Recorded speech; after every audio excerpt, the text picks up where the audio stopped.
नत्थू बहुत ही नेक दिल इंसान था।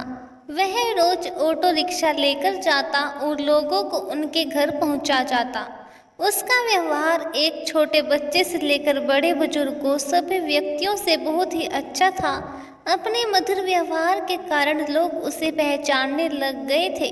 रात के 1 बजे भी किसी ने अगर आवश्यक कार्य से बाहर जाना होता तो वह बेचारा 1 बजे भी उठ जाता। किसी भी लोगों को मना करने की उसकी आदत नहीं थी। महिलाएं रात के समय भी उस ऑटो रिक्शा चालक की ऑटो में बिना संकोच बैठ जाती थी। वह था इतना नेक दिल इंसान कि सभी गांव के लोग उसको बहुत ही प्यार करते थे। उसकी 3 बेटियां थीं, चांदनी, अंकिता और तनु। वह सभी पढ़ाई कर रही थी। एक बड़ी बेटी तो पढ़ाई कर चुकी थी। उसने अपनी बेटी को 12वीं कक्षा तक पढ़ा दिया था। बाकी दोनों बेटियां शिक्षा ग्रहण कर रही थी। उसने अपनी बड़ी बेटी की शादी तय कर दी। भगवान का दिया उसके पास गुजारे लायक काफी था। ऑटो रिक्शा चालक ने अपनी बेटी का विवाह एक अच्छे परिवार में तय कर दिया था। उसके ससुराल वालों ने शादी की तारीख निश्चित कर दी थी। ऑटो रिक्शा चालक ने रात दिन मेहनत करके अपनी बेटी की शादी के रुपए जुटाए थे। उसने अपनी बेटी के गहने, कपड़े और शादी का सारा सामान खरीद लिया था। वह अपनी बेटी की शादी का इंतजार कर रहा था। एक दिन भगवान के मंदिर में वो पूजा करने चला गया। वह मंदिर में पूजा कर कहने लगा कि हे भगवान, मेरी बेटी की शादी जल्द ही होने जा रही है। अपनी बेटी की शादी का सामान खरीदने में मुझे कभी कोई कमी नहीं आई। आपकी दया से सब कुछ ठीक चल रहा है। सारा सामान भी आ गया है। खाने पीने का सारा सामान भी आ चुका है।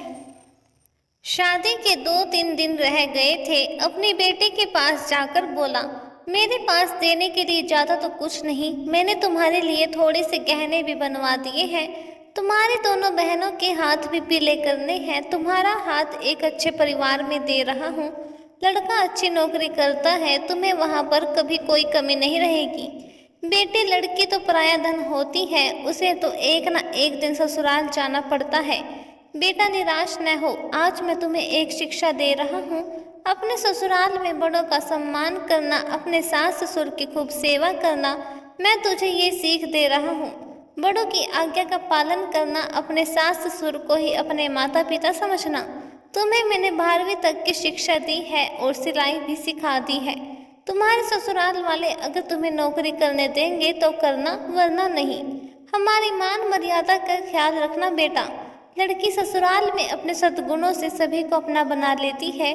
सास ससुर तुझे डांट डपट करे तो सोच लेना कि तुम्हारे अपने माता पिता डांट रहे हैं। मेरी इज्जत का सम्मान करना। अपनी बेटी को समझाने लग गया था। समझाते समझाते उसकी आंखों से आंसू आ गए थे। घर में शादी का माहौल था। घर में रिश्तेदारों का तांता लग गया था। दिन को सभी लोग आ जाते थे। किसी को क्या पता था कि होनी तो कोई और ही खेल खेल रही थी। शायद वो उसकी परीक्षा ले रही थी। शादी के केवल 3 दिन बचे थे। रात को ऑटो रिक्शा चालक के घर में भयंकर आग लग गई। सभी लोग सो रहे थे। रात को उनका घर सारी लपटों से चपेट में आ गया। उनके घर की छोटी बेटी अंकिता पानी पीने के लिए उठी। उसने देखा कि चारों ओर धुआं ही धुआं था। उसने दौड़कर अपने माता पिता को जगाया। तीनों बेटियां चिल्लाने लगी, आग आग, कोई हमें बचाओ। बड़ी मुश्किल से रिक्शा चालक ने पिछली बालकनी से जाकर एक डंडे के सहारे बालकनी से निकलने की कोशिश की। घर के सभी सदस्य बाल बाल बचे, लेकिन घर का सारा सामान आग की लपटों में खाक हो गया था। शादी का सारा सामान जलकर नष्ट हो गया था। चांदनी भी बेहोश हो गई थी। दोनों बहनें भी चक्कर खाकर गिर पड़ी थी। चांदनी को थोड़ा थोड़ा होश आया। लोगों ने उन सबको बड़ी मुश्किल से बाहर निकाला। थोड़ी देर पहले जहाँ खुशियाँ छा रही थी, वहाँ का दृश्य देखा भी नहीं जा सकता था। जो भी देखता उसकी आंखों से आंसू निकलते। बेचारा अब क्या करेगा। बिना शादी के ही बेटी रहेगी। दूल्हा तो अब उसे ब्याहने से रहा। कुछ लोग तरह तरह की बातें करते, जितने मुंह उतनी बातें। चांदनी दौड़ी दौड़ी अपने पिता के पास जाकर बोली, पापा आप निराश न हो। आपने इतनी मेहनत से मेरी शादी के लिए रुपया जोड़ा था। आप जरा भी चिंता मत करो। मेरी किस्मत में यही लिखा था। आप निराश न हो। मुश्किल की इस घड़ी में हमें कमज़ोर नहीं पड़ना है। मैं आपका बेटा नहीं हूँ तो क्या हुआ? आपने बेटों की तरह हमारी परवरिश में कोई कमी नहीं रखी। हम तीनों बहनों को वह सब कुछ दिया जो आपसे बन पड़ा। तब तक दोनों बहनें अंकिता और तनु भी उठ गई थी। वह भी अपने पापा के पास जाकर खड़ी हो गई। पापा, हम सब आपकी ताकत हैं। हम तीनों आपकी बेटियां नहीं बेटे हैं। आज से हम भी आपके साथ कमाएंगे। चांदनी बोली, पापा, अगर वह लड़का जिसे आपने मुझे शादी के लिए चुना था मुझसे सच्ची मोहब्बत करता होगा तो यह सब देखकर भी शादी के लिए इनकार नहीं करेगा। मैं भी उससे खुशी खुशी स्वीकार करूंगी। आप जरा भी चिंता मत करो। उन तीनों ने मिलकर अपने पापा को उठाया। मोहल्ले के सारे लोग इकट्ठा हो गए थे। सब आपस में कह रहे थे कि ससुराल वालों को क्या कहेगा। जो भी आता शोक व्यक्त करके चला जाता। नत्थू के घर के पास लोगों का तांता लग गया था। सभी कहने लगे कि तुम तो नेकी करके कमाते थे। नत्थू बोला, शायद भगवान की यही मर्जी रही होगी। उसकी पत्नी माया अगर बोली कि बड़े भगवान का नाम लेते फिरते हो, यह सब कुछ दिया आपके भगवान ने। भगवान का नाम लेकर भी आपके भगवान ने आपको ये सिला दिया। इस घर में भगवान का नाम अब कभी मत लेना। वह बोला, भाग्यवान, यह तो नियति का खेल है। भगवान को क्यों कोसती हो? तीनों बेटियों ने बड़ी मुश्किल से अपनी माँ को संभाला। किसी ने प्रेस में खबर कर दी। अगले दिन समाचार पत्र में आ गया कि नथुराम का घर जलकर स्वाहा हो गया। दूसरे दिन जब लोगों ने देखा कि ऑटो रिक्शा चालक नत्थू का घर आग की लपटों से जलकर पल भर में नष्ट हो गया था, उसके बेटे की शादी को कुछ ही दिन रह गए थे। बेचारा अपनी बेटी की शादी कैसे करेगा? जिस किसी ने भी यह सुना वह आए बिना न रह सका। जितने भी लोग उसको जानते थे सब के सब आकर न जाने क्या क्या लाए। उसका घर उपहारों से भर गया।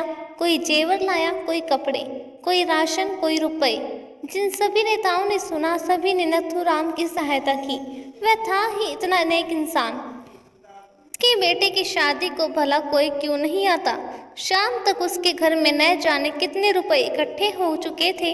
जब तीनों बेटियों ने अपने पापा को सारे रुपए थमाए तो उन सबको तो अपनी आंखों पर विश्वास ही नहीं हो रहा था कि जहाँ पर वे सब कुछ नष्ट हो गया था वहाँ पर उनके पास इतना रुपया इकट्ठा हो गया था कि सब बैठे बिठाए तीनों बेटियों की शादी आसानी से कर सकते थे। भगवान जब देता है तो छप्पर फाड़ कर देता है। उसने बड़ी धूमधाम से मंदिर में अपनी बेटे की शादी की। लोग आपस में कह रहे थे कि इस नेक दिल इंसान की सहायता भगवान क्यों नहीं करते। आज तो भगवान के चमत्कार पर सभी को विश्वास हो गया था कि भगवान जो करता है अच्छा ही करता है। नथुराम की पत्नी आकर बोली, मुझे माफ कर देना। गुस्से में भगवान के लिए न जाने क्या क्या अपशब्द कह गई। तीनों बेटियां मुस्कुराकर अपनी माँ को देख रही थी। थोड़ी देर पहले जहाँ पर रुदन था वहीं पर सभी के चेहरों पर खुशी झलक रही थी। भगवान की माया प्रबल है। वह इंसान की कड़ी से कड़ी परीक्षा लेने में कोई कसर नहीं छोड़ता। नथुराम और उसकी बेटियों ने मुसीबत की घड़ी में मिलकर एक दूसरे का साथ दिया। अपने हौसले को डगमगाने नहीं दिया। बेटियों ने एक बेटे की तरह अपने पिता के विश्वास को ठेस नहीं पहुंचने दी। भगवान ने रातों रात छप्पर फाड़कर उसकी सहायता की। वह बोला, इतने रुपए इकट्ठे हो गए हैं जिससे मैं तुम तीनों की शादी भी आसानी से कर सकता हूँ। दोस्तों, ऐसे ही और कहानियों को सुनने के लिए हमारे channel the quest of spirit से जुड़े रहिए। धन्यवाद।